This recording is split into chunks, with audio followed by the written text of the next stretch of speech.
I'd like to now throw the conversation open to everyone here in the room and to everyone who is streaming the conversation online. If you're online, there should be a fairly visible place to type in questions, which will come up here so we can put them to the panel. If you want to make a statement, please, well, first of all, whether you're in the room or online, could I ask you to just identify who you are before your intervention? And ideally, the organisation you're with, if you're with an organisation. Secondly, please feel free to comment on anything that's been said up to now by any of our speakers, or to pose questions to take the conversation further forward. There are roving mics for those people who are here. They might not sound like they're amplifying your voice very much. It's because they're not. They're really intended to stream the sound to people who are watching online. So, with that, could I ask for questions or comments? And one final thing, if you want to ask a question of a specific presenter, if you could say who, that would be very helpful. So we'll take sort of 4 or 5.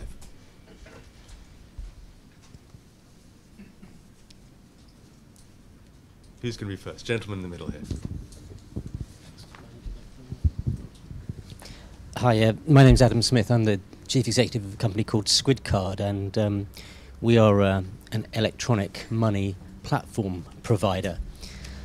And just for context, we have recently set up an operation in Kenya, and we're working with one of the aid agencies called SOS to deliver a smart card-based program in a location in Marsabit, which is northern Kenya, where 2,000 families receive a smart card and a bi-monthly payment, which is all administered very centrally from Nairobi. I was very intrigued, obviously, in the whole sort of cash and voucher programming discussion, and lots of people on the panel have talked about cost and cost efficiency. Clearly, we're a commercial organisation rather than an aid organisation.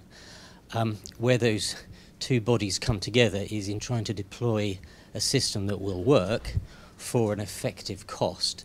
So I'm very keen to understand what is a measurement of cost which is judged to be a target, because it's the private organisations like ourselves and the mobile operators as well who really, I think, have the potential for the answer to this, but we need to know where we need to get to meet the needs of the agencies. So it's very much a general question. General, but also very specific. Thank you, Adam. Mm-hmm.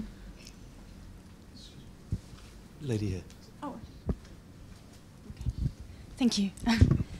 My name is Sandra Sutov. I work for an organization called Carto NG. It's a French NGO, and we're an implementing partner of UNHCR.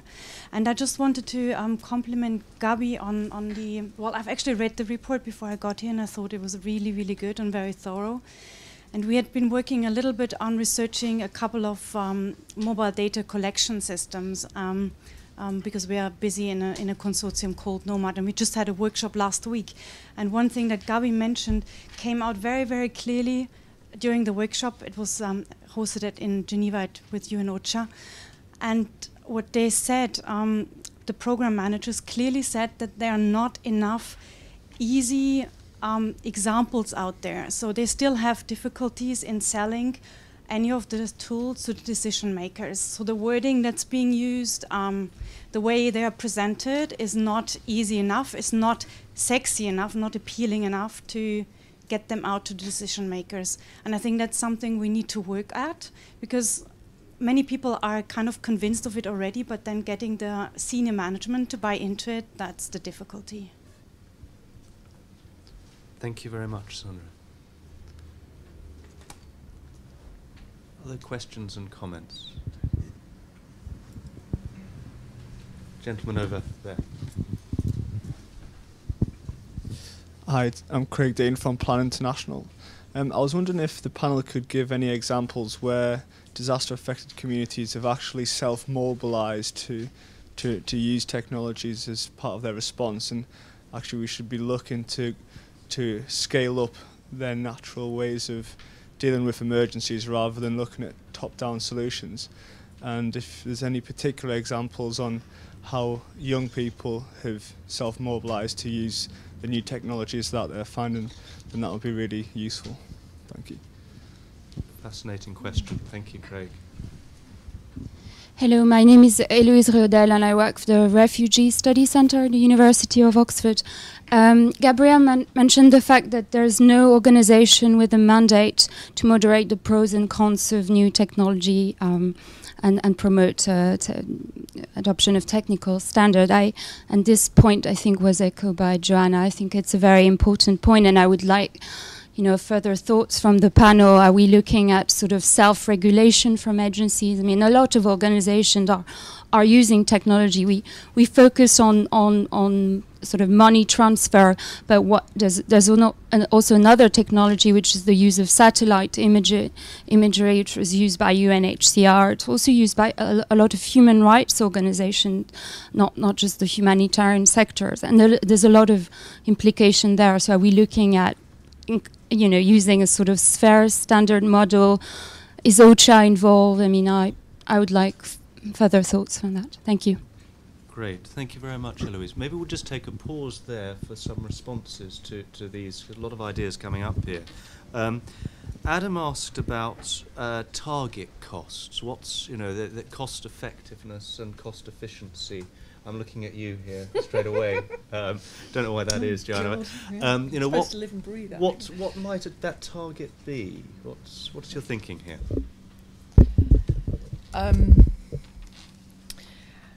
Obviously, what one can't do is to say we expect an organisation to be able to deliver this kind of service to individuals for X amount of money, because we know that there are a huge number of variables in that. I think what we're looking for are approaches that enable us to compare costs accurately. And that's the challenge, is at the moment, if you like, in many cases, we don't actually have the baseline about what the existing strategy costs, and therefore any comparison is very difficult. And I guess this is our sort of one of our key messages, is that if you are involved in innovating, if you're developing a new technology, it's very, very important, or a new process, it's really important that we establish what the cost was of the existing approach. And I think that fits into your point about decision makers. What is it that's going to tip decision makers over that particular edge? It's a story about the risk, and it's a story about the cost. And I think if you get that right, then people will get to that tipping point. Thanks. I wonder if any of our other panelists have any experience of building up either a cost effectiveness or a cost efficiency case for any of these technologies compared to alternatives. Well, from the LMMS perspective, I mean, we've always been aware of the fact that you've got to prove some degree of return on investment. The challenge is that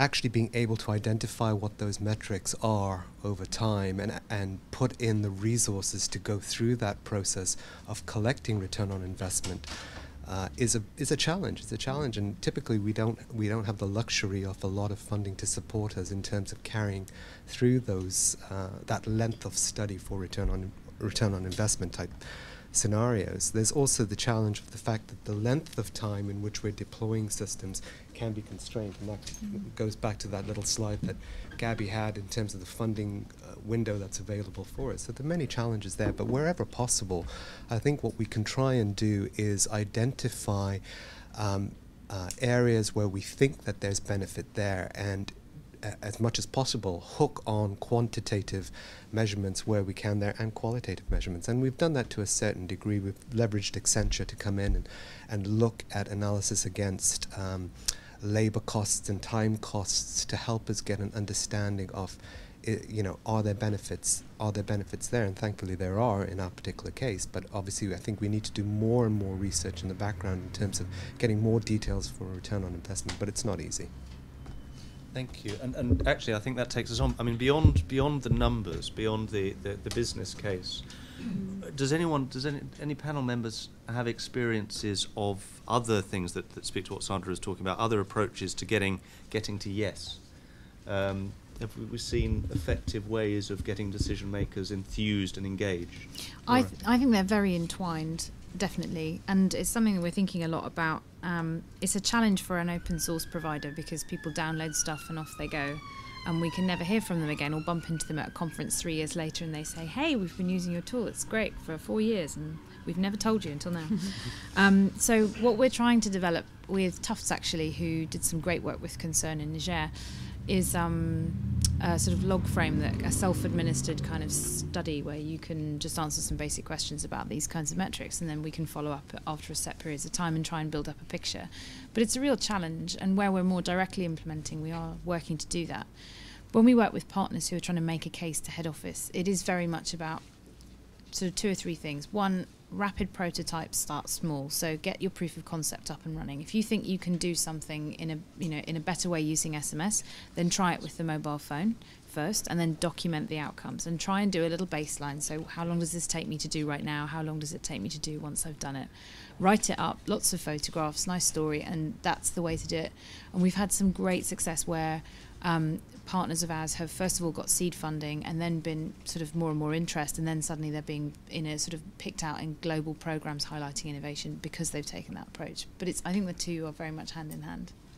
Great, thank you very much, Laura. I think Joe, you had a... I was just going to, in response to your question about what other kinds of information, I mean, I think cost is very important. It's not the only type of information that's important. It's very obvious, but if we are involved in humanitarian action, being able to prove that an intervention is more effective in saving lives, for example, so epidemiological information and information around the effectiveness of different interventions is also very powerful. And I also just wanted to pick up something that Gabby said earlier about a potential trade-off between accountability to donors and to beneficiaries. I think for a donor, if you've got really high quality feedback, robust feedback from beneficiaries that they prefer X rather than Y, that is also very powerful kinds of data. So I think mix it up in terms of both quantitative and qualitative data, both in terms of types of quantitative and between the different kind of involving beneficiary feedback as a valid source of data. Thank you. And of course, it's not the issue of getting people to agree is not just an issue for communications and high tech. It's for all of the innovations, and that just gives me an opportunity to just remind everybody in the room and everyone online that the HIF, the Humanitarian Innovations Fund, has put out a call for large grants. So those of you who are innovative or know innovators should go onto the HIF website and look for the large grant fund. Craig had a very interesting question about the degree to which actually people are doing that. I think it builds on something that we were talking earlier on, that these things are happening anyway. It's not people are using technologies in their own way. And I wondered, Gabby, if that was something you'd come across at all in the research. Were there any sort of examples of user-generated technological approaches? You mean beneficiary generated? I would say some of the examples that are probably most relevant would be where beneficiaries have been introduced to things like a mobile phone for the first time through mobile money, and they've gone on to use that for a variety of other purposes, mainly sort of communication based, but you can appreciate that that's also a tool which is very relevant to their sort of livelihoods and recovery in emergency context. So in Niger, the Tufts research that Laura mentioned, we found that providing the phone to a household actually increased migration rates of male heads of household because they had a communication channel back to the house. So I would say the use of the mobile phone is probably the biggest one. And then second to that, providing you invest a certain amount in building the skills and the confidence of people in branchless banking, they do actually go on to use it beyond the duration of the cash transfer. But these are some good examples of sort of sustainability, because Yes. it's becoming embedded But within you need to plan the for it and cultural budget fabric. for it. Yeah. You know? Does anyone else have examples of things which were not initiated by the international system but actually have come into the international system through disaster-affected populations? I mean, Yeah, I mean, very quickly, there are quite a few implementations of tools like Ushahidi and Frontline SMS together to map things. So the Haiti example of Project 4636 that was mentioned earlier, there was then a smaller self-organised Pakistan flood reporting platform, which I think got far fewer reports but was local. And I think also we need to, as a humanitarian sector, start looking more broadly than just in emergencies that we're familiar with. So if you think of the Arab Spring, I mean, that, you know, was not something that came from outside. And if you think of, I don't know if anyone has heard of this and can remember which country it was in, but there's somewhere a village chief who I think is using Twitter to do sort of crime reporting and stuff.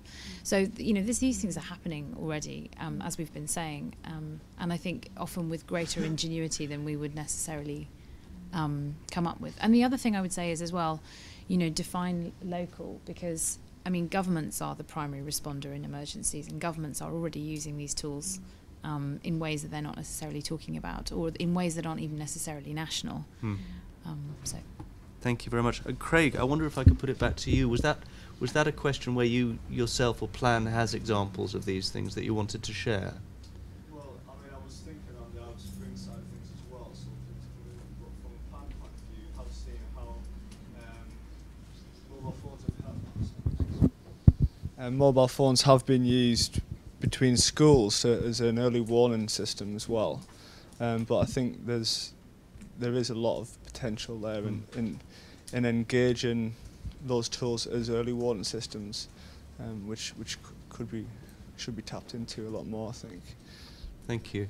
And there was, for those of you who were able to participate one way or another in the CDAC Tech Fair last week, there was a really lovely example of from Haiti of the use of community radio and a variety of other media for family reunification, among other things. I see Craig is here in the back.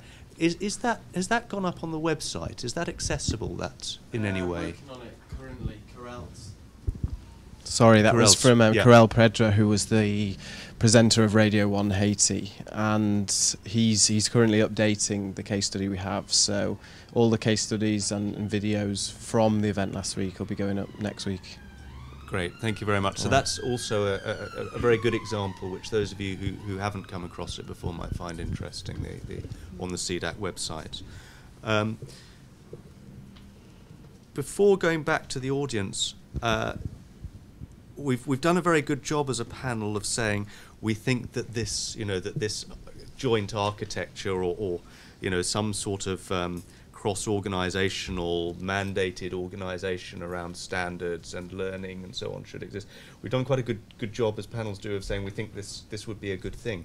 I think we've been challenged as to whether we have any ideas about how that might actually be put into practice by Eloise. Any thoughts?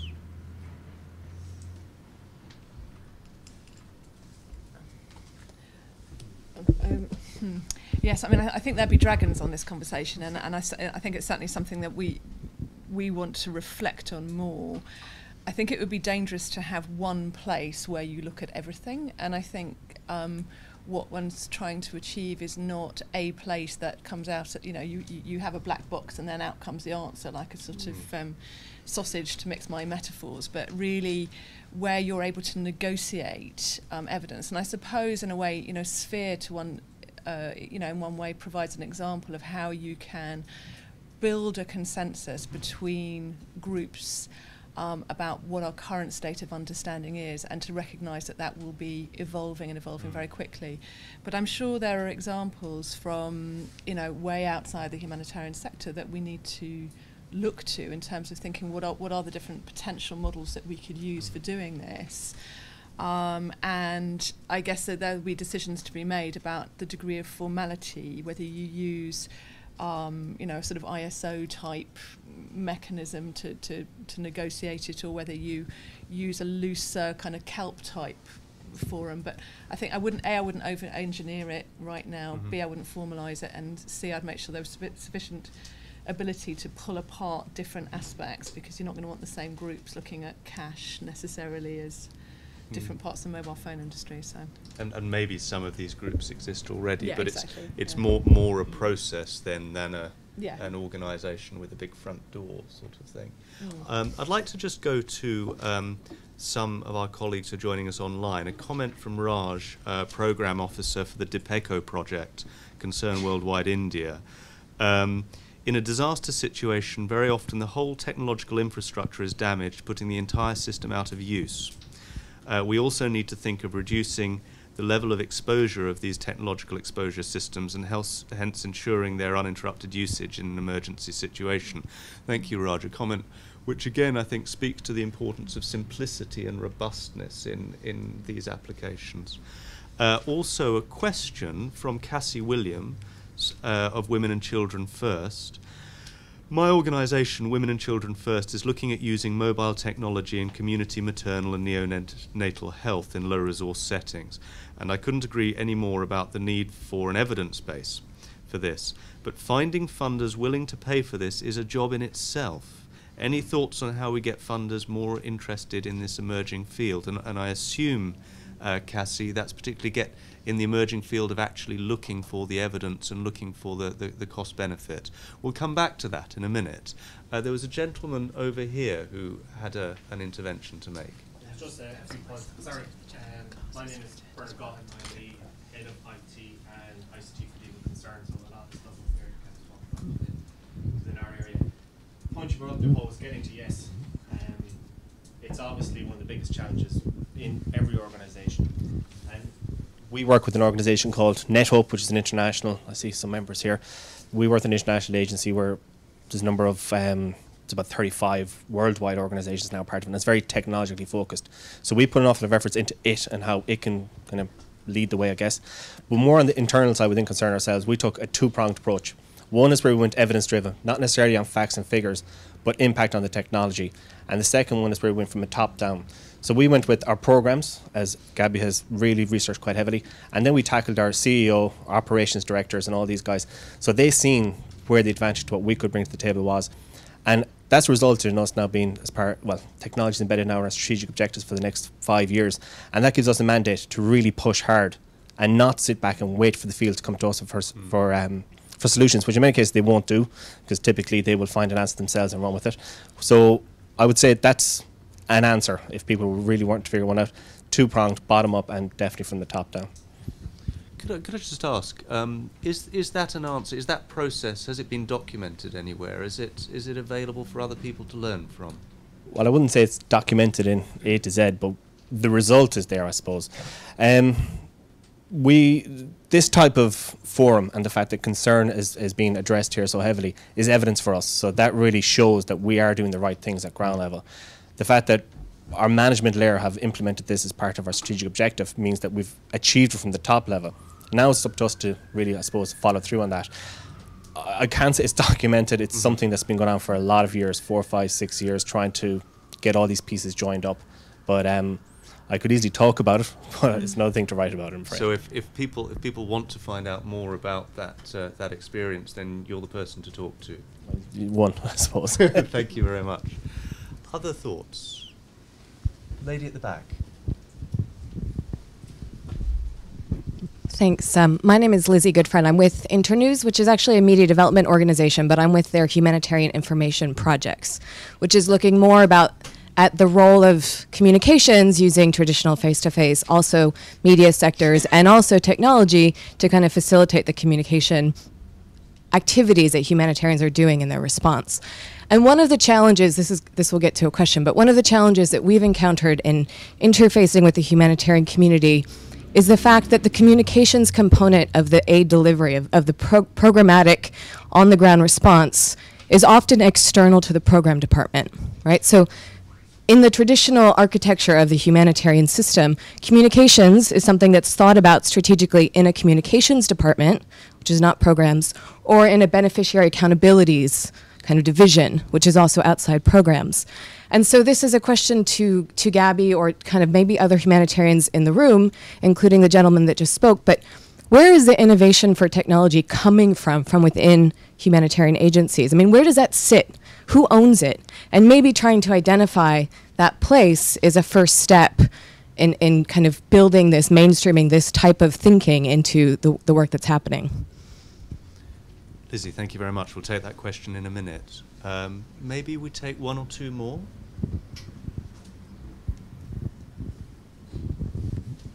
Ian Gray from World Vision. Ian, if you could grab this. Ian Gray from World Vision. It's particularly for Joanna. It's really about, in terms of where you see the donor community going, because to actually invest in innovation, I can see a whole bunch of issues, and we've taken our baby steps with HIF and with some other things, but as I look across other donor bodies, there's some less enlightened donors out there, and it's a real challenge in terms of, I think we've just heard in terms of you're starting to merge together different parts of NGOs and the humanitarian system and non-humanitarian actors into this marketplace. You have calls for anything from regulation down to just some better coordination, which is a typical bureaucratic response to what is actually a market as it's developing. And I just wondered, in terms of the real journey that donors are going to have to go on, in terms of understanding the kind of innovation cycle, and we've seen some of that with HIF, with the small grants, large grants, but then taking it to scale, and now is in DFID's mind. But in terms of actually how a donor is going to take a far more partner-like kind of approach to innovation, which will actually see this kind of from the minutiae all the way to scale up, without trying to make it over bureaucratic or one size fits all. And yet also, I think Laura brought up the point, also saying there's not a one system that fits all.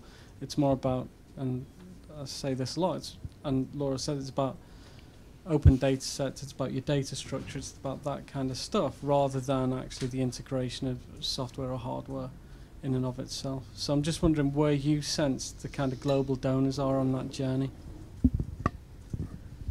Great. Shall we take one more question and then go back to the panel? And I would be delighted, just so we can kind of, walk the talk a little bit, I'd be delighted if any of our colleagues who are watching online wanted to type in a question as well. We've got a couple here, but any others, they'll ping up here, which should not stop people in the room also asking questions. Gentleman here. Hi, I'm Lee Hannis from a company called Human Recognition Systems. So I was interested to know whether there was any ongoing debate about identity-related products in the field and anonymity. Thank you. Okay, let's take those. Maybe we can start with this last issue, the issue of identity and identity-related products in the field. And around anonymity. I think this speaks to some of the issues you brought up, Andrea. I don't know if this is something that you've been engaged in at all. We don't necessarily, we don't necessarily deal with it in a company way. So from my experience, however, we have recently, as Accenture, as the company itself, nearly everybody has a Facebook profile. You've now got this you can tag people on the Facebook profile, and it's a question around how open can you be about this when you're working at certain clients, because obviously they have client confidentiality. Sometimes you're not allowed to be photographed, you're not allowed to actually say that you're working there, then you're communicating with your colleagues using Facebook because it's so obvious. So I think from that perspective, we have been affected, and what Accenture has done in that sense, that they've created a policy around that, how you actually need to deal with your personal data, with your your personal life in regards to how it affects your business life, so that those two are no longer separate, that I go to work and then I go home and is completely separate, but actually what I do at every step of the way, where does that affect my clients, where does that affect privacy, and where does it not? So that, from our perspective, this is how we are affected by anonymity. And thank you, Andrea. Thank you. I wondered if anyone on the panel, or indeed anyone else in the room, has any experience in the humanitarian sector of looking at identity software, using that in. Can I just elaborate? I was thinking about how that might creep into the distribution of aid as you start to identify and relate to people in a closer way. So this is instead of the thumbprint or the signature on Well, the... instead of aid being completely anonymous, how do we start to engage people on a longer term basis? Thoughts? Well, I mean, you know, this thanks, Paul. The issue about being accountable to where aid goes down to individuals is something that I think is very sensitive to many NGOs. The challenge has been that we have been running paper-based exercises where that verification process to tighten the nuts and bolts around the whole system, around identifying who's actually picking up aid, has struggled. And I think technology offers a venue in which we can get more information and help us in that process. And definitely we've looked to a number of different systems to help us in that process of sort of identifying individuals, and that's also coupled with the other element about identifying individuals but being sensitive to personal information that's going to be stored on these individuals. From our perspective, in terms of what we're doing with systems, we like to look at simple ways in which we can actually identify and verify people in the field to get the job done, right? And we've gone a particular route in terms of the types of biometric data that we collect. And we've gone with a route that I think is perhaps a little less controversial regarding the storage and usage of biometric information, because I think that is going to be something that's going to be a challenge down the road. I know others, I was talking with Sean earlier this morning about biometric systems, and you know, Sean's got, I guess, different opinions in terms of the types of biometric information that can happen, but suffice to say that, you know, we do have a need to be able to identify individuals, but we need to be able to do it in a manner that I think is simple and gets our job done, and to be sensitive to how do we actually ensure that once we've got that information, we do secure it correctly, and there isn't this issue about controversy around anonymity or a loss of anonymity in terms of the data that we're collecting. I hope that's answered the question from my end. Sean, did you want to add to that? Sean Barton from Oxfam.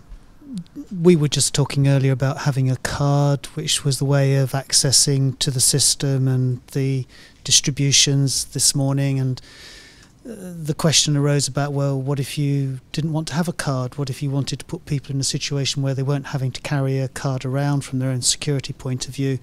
But obviously, reflecting on the discussion, it also, you know, increasingly to me, it seems to be an area of concern that with regards to how we're going to manage this data, which we probably will acquire, looking at the way the discussion is going, the way the sector's going, it's quite a large obligation on us now, how we're going to manage this data. And I don't know if we have a tremendously good track record at the moment, and the requirement to be able to do it across the sector appears to be critical.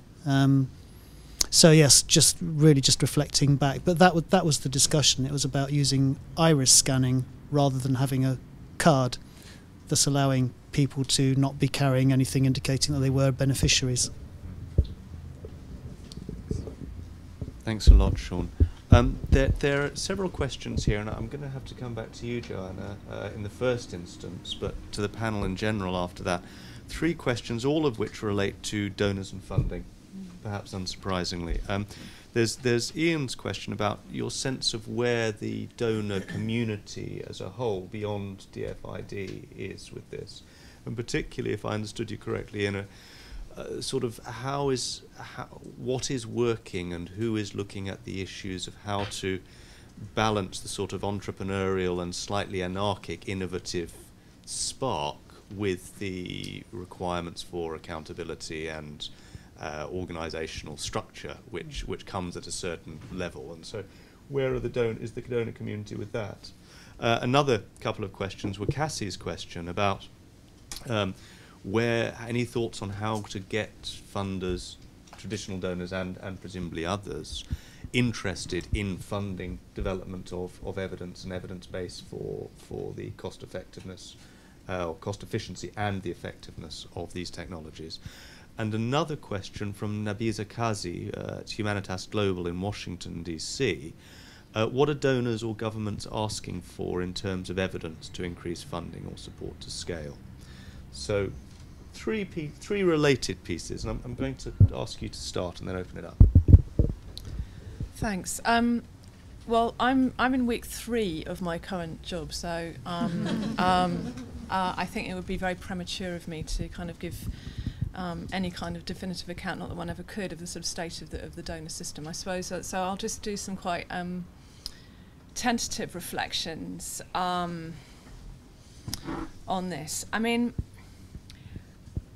as I said earlier, I don't think it's primarily the job of donors to innovate, and I think it's about how we make sure we're not precluding and stopping innovation, and how we work out when innovation is occurring, we should invest and enable things to go to scale. And I think, in a sense, a lot of what we were talking about earlier around is sort of how you can get groups to build that consensus, to come to us as a collective and say, you know what, guys, you know, for the last 20 years, you've been doing your business and we collectively have been doing our business in this way. Is that really a good idea? And I think there are, there's a kind of donor infrastructure now there with the sort of GHD platform, for example, where I think it should be easier to work with a group of donors in a structured way. So I think it's kind of just being quite strategic. Donors are not a kind of homogenous group. There are always going to be different donors who are at different stages. ECHO has been absolutely instrumental, I think, in terms of enabling scale up of cash, for example. Other donors have been more supportive of other innovations because it speaks to their, you know, particular interests. So on the one hand, look for the different policy entrepreneurs within specific donor organisations. Because they'll be very important, I think, in terms of enabling things to get to a proof of concept stage. And then once you're confident that evidence base is there, then I think that's the time to sort of engage with donors in a larger group. And that might not be everyone, but it might be the major contributors.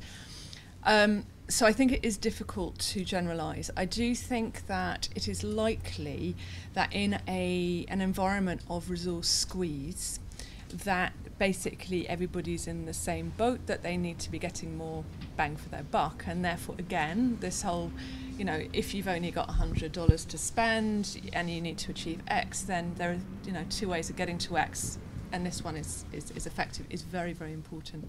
So I think those arguments will be powerful. I think it's the donor community is at a fairly early stage of thinking about how it engages with both the innovation and the evidence agenda in this sphere, and I think that's true actually more generally of the sector, which sort of brings me slightly to the second point, because I think which is Cassie's question around funding, which is when we were preparing the strategy, one of the things we noticed was that the evaluation word was less scary than the research and evidence word, and I think for donors we're very used to investing in evaluation, and there tends to be resource there. So it's like how one can be smart about using that evaluation as part of building an evidence base. The other thing I was going to say to Cassie is that there are people who are very interested in providing evidence for free. There's a whole bank of PhD students, MSc students who need really good projects, and, you know, reach out to those people to help you get potentially very high quality information at relatively low cost. Was that it on my list? Sorry. Nabiha Kazi asked about what sort of evidence, what sort of evidence. It's a slight horses for courses, and I think different donors want different kinds of information. The kind of gold standard in this world tends to be impact assessment. I think we haven't really experimented very much with this kind of scope and limitations of that.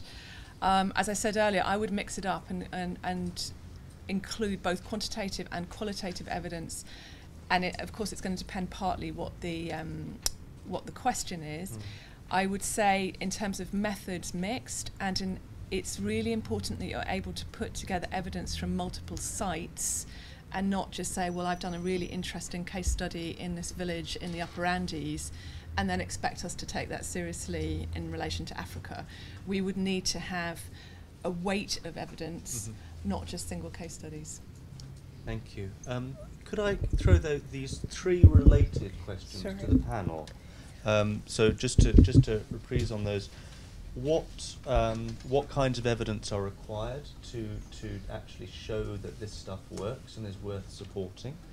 What are your experiences of getting people involved in actually helping to generate and to do the analytics to create that evidence base? And then overall, what is your experience of the donor community and where the donor community is with kind of being innovative and following these ideas? If I sort of may take this, from our perspective, we are a donor in itself, maybe not the biggest of all, but we are sort of funding, and corporate social responsibility is a big thing in corporates overall, to say, so how can we make the world a better place and all that. So when we started out about 6 years ago or so, working with Room to Read, a charity that provides libraries, and so they had started only to do that in Nepal, and they wanted to go further afield, and they'd asked us and say, well, we don't actually know how to do that. You as Accenture, you're a consultant, can you actually help us do that? And work with the donors. So we set out, we gave them some of our people and said, well, let's sit down, let's see how you create a business case, because that's our day-to-day business, to create a business case, to see what's the quantitative, what's the qualitative impact.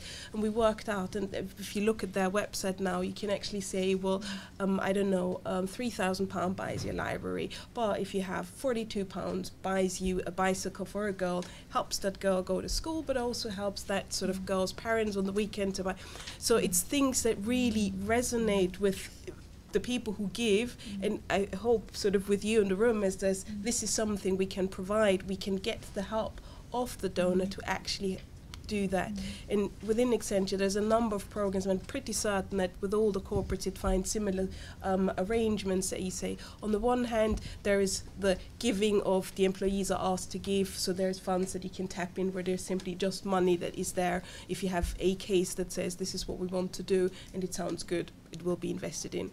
Then there's the programs where Accenture says, well, we're providing resources, so we're giving resources, they do a salary cut, we don't earn anything with those resources, so you tell us what you want to achieve, we arrange a project frame, and then we go. We did a lot of work, obviously also in Haiti, helping them. There was with Christian Relief Services, with the International Haiti Recovery Commission, a lot of those to say, how can we help you, how can we help you from a technology perspective. We built these websites around orphan welfare and vulnerable children welfare, so databases, as you said, not just for the missing people, in this case it was for vulnerable people, but just we did a lot of this because we were asked, and we worked together with those organizations. And we're not the only organization. I can of course talk about us, but you will find all the big organizations do that very same thing. Great, thank you very much.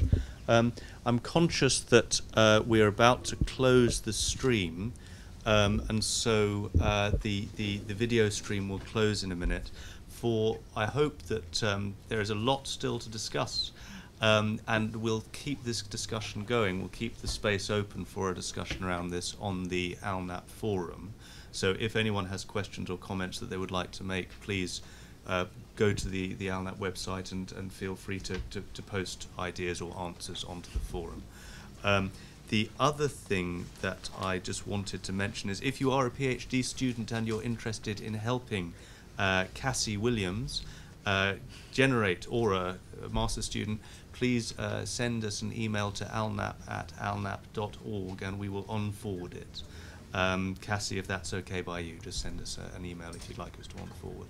So thank you very much for those of you who've joined us from outside the room.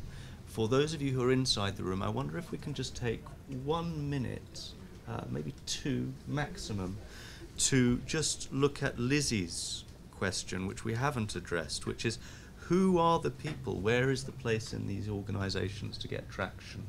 And I wonder if I could start with you, Laura, just immediate thoughts. So in which in agencies? In agencies. I'm very sorry, they're individuals and they don't have one role. They're just very special people, and I think sometimes it can be the IT guy, sometimes it's somebody in programs, but it genuinely, for me, in my experience, has been someone who's very passionate, who's very flexible and open-minded, very, very stubborn, and needs to be, otherwise, you know. And I think the challenge for that person is spreading it so that there are more people, and not necessarily those who are geeky or whatever, who are on board and getting decision makers. And I think that's it's a tricky thing. In terms of who you've got to get, I think it's somebody who can commit to doing a small pilot and carrying through the case study and critically the monitoring and evaluation. And you know what I would say to that point earlier is it has to start, as with all good M&E, it has to start at the beginning, at project inception and planning. You have to have it in place and I think what we're going to see is a number of these kinds of pilot projects that are now 2 years, 3 years old, who are suddenly realising they didn't have a good baseline study, and how on earth do we evaluate this thing? So this is going to be interesting. And it's an area where under the HIF as well, we are, I think, struggling with these very diverse kinds of innovation, and how does one sort of build an evidence base around those, and how does one learn about those? Could I just bring Kim in on that very point? I just wanted to mention, it's come up a couple of times, but not explicitly, was the concerns, the report from Concerns Work in Nigeria, which was done, was it Tufts or Tufts CDD? Uni, Tufts. Which was doing a comparison between different approaches to using mobile cash transfers. Alnap did a case study with Concern in 2009, which was of Concern's work to use M-Pesa in the aftermath of the post-election violence in Kenya. And it was really interesting then. They had exactly the problem Laura was outlining there. They'd rightly sort of moved to do this, implement this program very quickly in the aftermath of the crisis, but they hadn't really gathered all the evidence. They'd been moved quickly. They'd done their best with an evaluator to do a counterfactual about what it would have cost if they'd have used food. But they were quite upfront about saying, well, you know, the evidence base here isn't very strong. But what's fantastic is to see that 2 years later, or a bit more, they've carried on the process, and they've brought in researchers externally to really document it in detail and have a really evidence-based case for why those approaches work. And I think that's something that should really be applauded, and it's a really good example of the process that you have to go through. Just want to add to that, and you know, linking back to what Bernard said, you know, now we have a strategy in Concern. It's taken that sort of full circle of, you know, the first innovation was in Kenya, you know, seeing an opportunity to use mobile money. That's one office of 25. But the evidence that came out of that, and the fact that Kenya was so vocal about, you know, the benefits, as well as, you know, being honest about the lessons, meant that Niger, you know, took the plunge and went with it and did this, you know, let's say in more depth, more scientific research. On the basis of that and a similar approach in digital data gathering, we've now got this, you know, international strategy. But it's taken 4 years to get to that point, so you can appreciate the, you know, the barriers that people face. Gabby, could I ask you, is there, as having opened the conversation for us and brought us this really wonderful set of experiences and learnings and next steps, on the basis of the conversation that we've had here today, do you have any final thoughts that you'd like to share? I think really it's about, as I was saying in my sort of closing remarks, you know, do I need to sort of talk more into the microphone? I think that's what. Yeah. I think we need to reach a point where we sort of say that there's no need to ask if things work anymore. It's more about saying that, you know, we realise that they do, but how do we make them work better?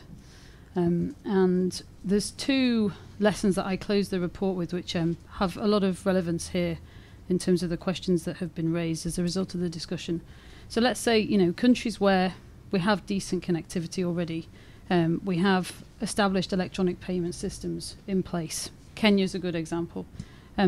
There should be a major push for developing standard approaches to support more systematic adoption of these systems, to improve the efficiency and the effectiveness of cash transfers going forward. I would say a starting point would be for members of a cash consortium.